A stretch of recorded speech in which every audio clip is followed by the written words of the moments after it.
New York's governor, Kathy Hochul, has a lot on her plate these days as she leads the nation's fourth most populous state, including the nation's largest city. But NewsNation giving a one-on-one interview to talk education, childcare, Zohran Mamdani, and a potential head-to-head matchup with U.S. Representative Elise Stefanik, who's vying for her office, to which the governor has 3 words.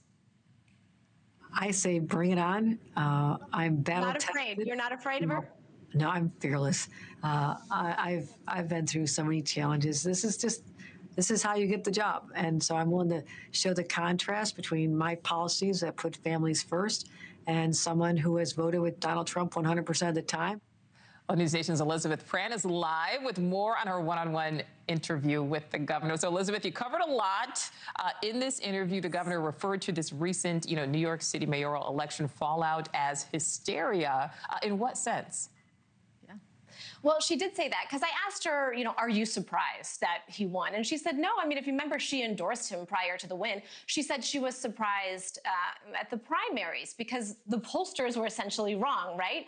But she said the governor and the mayor's office doesn't always have to see eye to eye. In fact, if you look at the history there, they tend to butt heads. But she said she doesn't want her ego to get in the way, and she wants to work with his office. Now, we are seeing really the first point of contention, right? Remember, the mayor-elect really ran on free buses and free trains, and she's pushing back on that. She essentially says, the bus system and the train system runs on fares. That is how it exists. So we do see that could be a point of contention.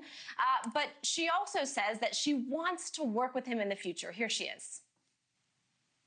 I don't have to agree with him on, a lot of policies. There's many I disagree with. But it doesn't mean that I'm going to not get up every day and figure out how I can help him be successful, because I also represent 8 million New York City residents who need their governor to have their backs as well.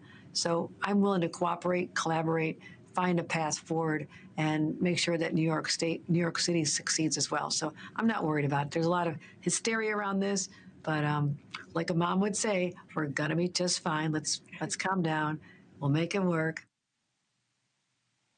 You can always depend on moms, right, to get it done. So what could they agree on? Well, it could be universal child care. We're seeing that in real time in New Mexico. So could the state of New York provide that? It would cost upwards of $15 billion, but the governor supports it, and we've obviously heard the mayor also saying that would be a campaign promise if he could assist on that. Nichole? So, Elizabeth, you touched on some personal topics, too. Talked about her children, how they impact her career, and she also talked about her new opponent, Representative Stefanik. Yeah, so as you heard her there in the intro, she is essentially unafraid. And this made big news just a couple weeks ago because Representative Stefanik went on X and said, listen, this is one of the worst governors in America and I want to take her on. And we've seen them head to head already, so we know it is going to be fiery. And you also know. All right, I think we may have lost Elizabeth there, but that was Elizabeth Pran reporting there on her one-on-one interview with New York Governor Kathy Hochul. And scan the QR code on your screen. You'll get Elizabeth's podcast, Raising America, diving into topics real families are having across America.